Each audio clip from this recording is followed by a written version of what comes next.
ஒரு வார்த்தை என்னவென்று சொன்னால், 6ஆம் நாள் என்பது எதை குறிக்குது அப்படின்னா, 6ஆம் நாள் என்பது எல்லாம் முடிந்தது, உன்னுடைய எல்லா சிறையிருப்புகளும் முடிந்தது, எல்லா போராட்டங்களும் முடிந்தது, உன் நிந்தம் முடிந்தது, உன் அவமானம் முடிந்தது, நீ பட்ட எல்லா கஷ்டங்களும் முடிந்து 6 படி கோதுமையை எதுக்கு தெரியுமா அடையாளமாய் கொடுத்தார்? 6 முடிந்தது, 7 புது பிகினிங் பிகினிங் பிகினிங். 7 என்பது ஓய்வெடுக்கிற நாளுமா? இது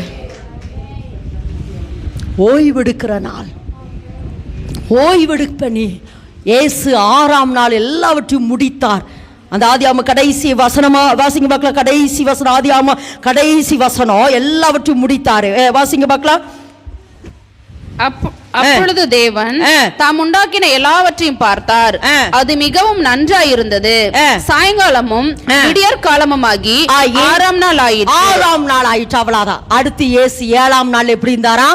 ஓய்ந்திருந்தார். அப்ப இன்னைக்கு கர்த்தர் என்ன சொல்றாருன்னா, போவாஸ் ஏன் ரூத்துக்கு 6 படி கோதுமையை கொடுத்தார் என்று சொன்னால், 6 படி என்பது உன்னுடைய சிறையிருப்பின் நாட்கள் முடிந்தது, இனி உனக்கு ஒரு விடுதலையை தேவன் கொடுக்க போகிறார் என்பதுக்கு அடையாளமாகத்தான் 6 படி கோதுமையை என்ன செஞ்சானா?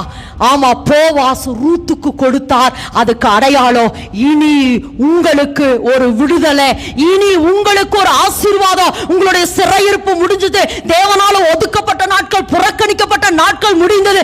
எல்லாவற்றுக்கும் மேலாக தேவன் உங்களை நினைவு கூர்ந்து விட்டார். தேவன் உங்களை நினைவு கூர்ந்து விட்டார். இனி சிறையிருப்புகளை நீங்க இருக்க மாட்டீங்க. ஆமா, சிறையிருப்புகளை இனி நீங்க இருக்க மாட்டாங்க. கர்த்தரால் ஆசீர்வதிக்கப்பட்ட சந்ததி என்று உன்னுடைய சந்ததி பெயர் பெறப்போது. இனி தரித்திரம் இல்ல, இனி உனக்கு தரித்திரம் இல்ல, இனி உனக்கு சிறையிருப்பு இல்ல. இன்னும் இப்படியும் கூட சொல்லலாம்.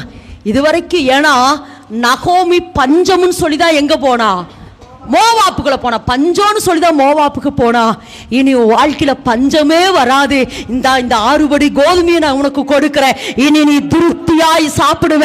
இனி தரித்திரம் உன் எல்லைக்குள்ள இருக்காது. நீ திருப்தியாய் சாப்பிடுவாய் என்பதுக்கு அடையாளமாகத்தான் ரூத்துக்கு போவாஸ் எத்தனை படி கோதுமையை கொடுத்தாரா? திரும்ப சொல்லுங்க, எத்தனை படி கோதுமை? என்னன்னா, அந்த விடுதலை ஆகிற பொழுது அவங்களை வெறுமையா அனுப்பக்கூடாது. அதான் உபாகமத்தில் இருக்கிற சட்டம், பழைய ஏற்பாட்டினுடைய சட்டம் அதான். அவங்க விடுதலை ஆகிறாங்கன்னா சும்மா அவங்களை அனுப்பாத.